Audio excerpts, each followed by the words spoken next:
He was the kind of man no one suspected, until it was too late. In the quiet towns of Texas and across the border into Oklahoma, women began to vanish without a trace. No witnesses, no signs of struggle, just empty cars and unanswered prayers. For years, their names faded into missing persons lists, whispers carried by the wind across dusty highways. But behind the calm eyes of a seemingly ordinary man was a darkness waiting to be found. This is the story of William Reece, the man they now call the Texas serial killer. William Lewis Reece was born in Oklahoma in 1959, a small-town boy raised among quiet fields and long, empty roads.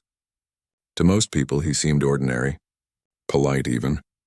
He worked hard, smiled often, and blended into the background. The kind of man you'd pass in a grocery store and never remember. But behind that calm, forgettable face was something else, something darker taking shape. Reece struggled early in life. He was known for his temper, his jealousy, and a need for control that made people uneasy. He bounced from job to job, always restless, never satisfied. His first run-ins with the law were small: theft, disorderly conduct, minor trouble. Nothing that screamed future killer. Yet every warning sign was there, hiding in plain sight. Because William Reece didn't just want control. He wanted power. And soon that desire would turn deadly. It began quietly, one missing woman, then another. At first no one saw the pattern. In 1997, 19-year-old Tiffany Johnston vanished from a car wash in Bethany, Oklahoma. Her car was found abandoned, her keys still inside. She was young, bright, and full of life. Gone within minutes. Just weeks later in Texas, 20-year-old Kelli Cox disappeared after a college field trip in Denton. Her car sat in a parking lot, her purse and phone untouched. Police searched for days, but the trail went cold before it even began. And then came Jessica Cain, 17 years old, last seen driving home from dinner in Galveston County. Her truck was found on the side of the road, lights still on. But Jessica was nowhere to be found. Different towns, different women. But the same haunting silence left behind. Investigators struggled to make sense of it.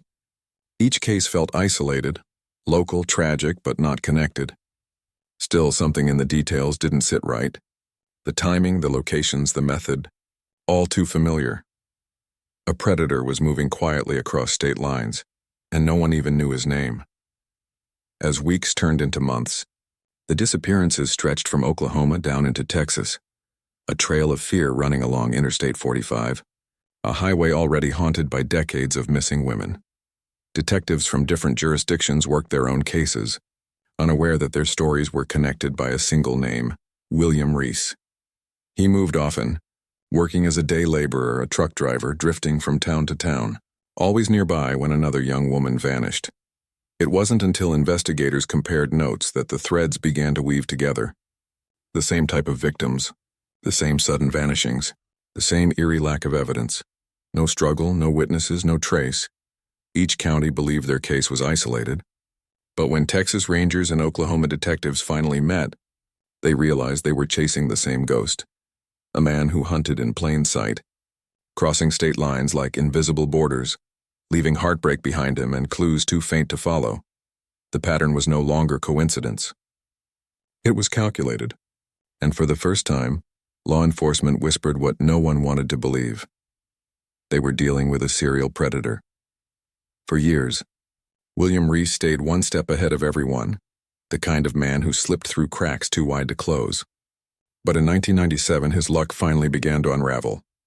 When Tiffany Johnston's body was found near a rural field in Oklahoma, investigators preserved what little evidence they could.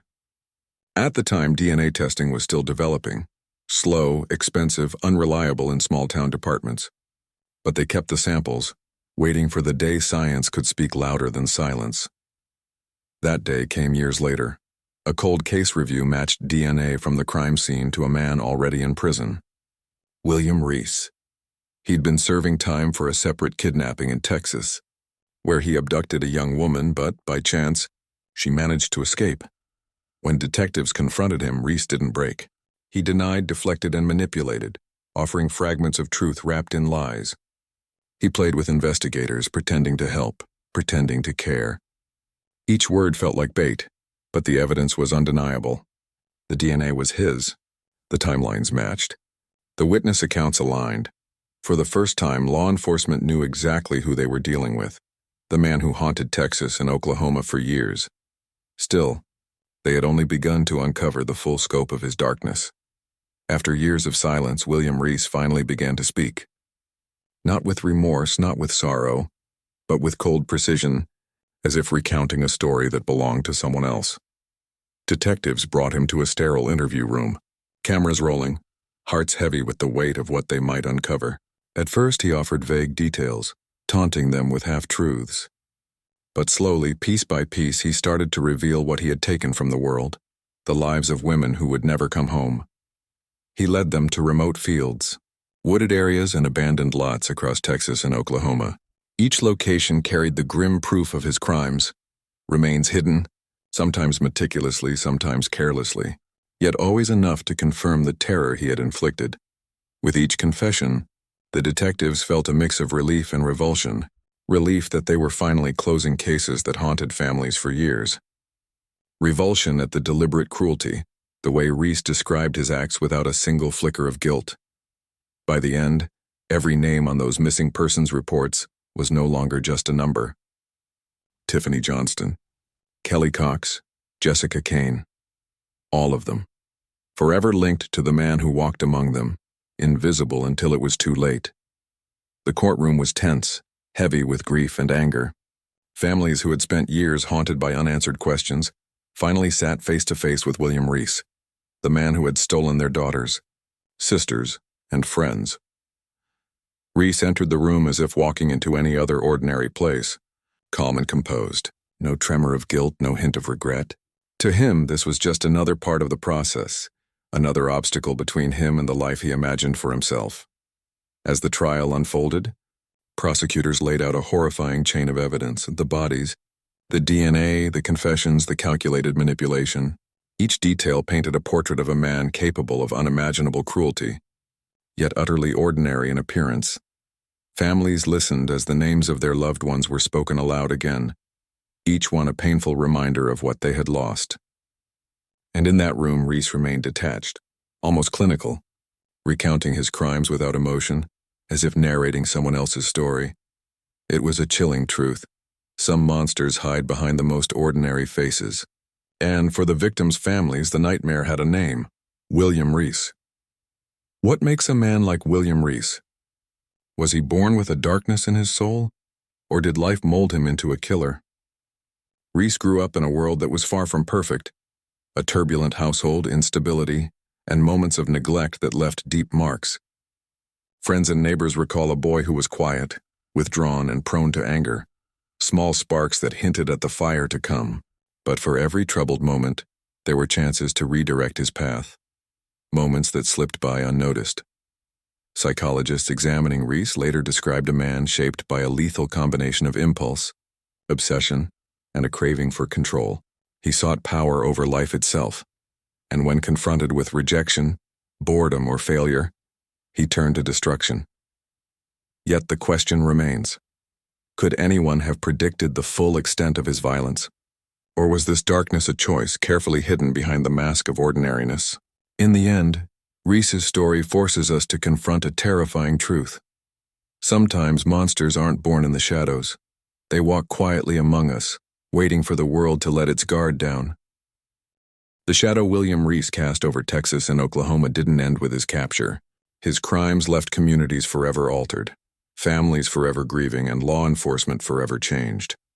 Towns once quiet and safe became wary, neighbors watching over each other with suspicion and fear. Parents clutched their children a little tighter.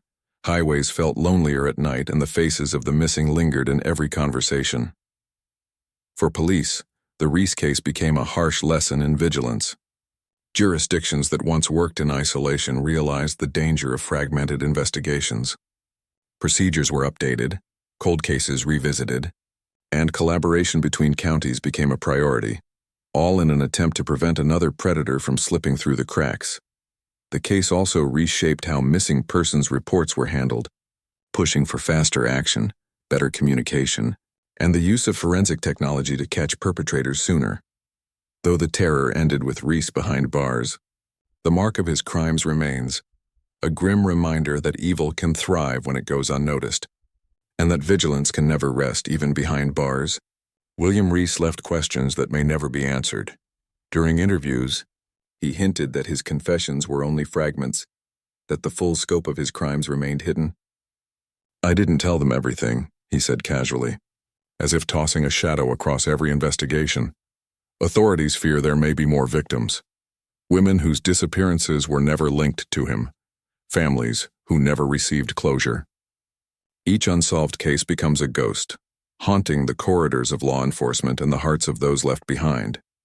It's a chilling reality. Even when a monster is caught, the ripple of his actions continues. And for every known victim, there may be another story waiting in the shadows, another life claimed in silence. The question remains, how many more lives did William Reece touch before the world finally caught him?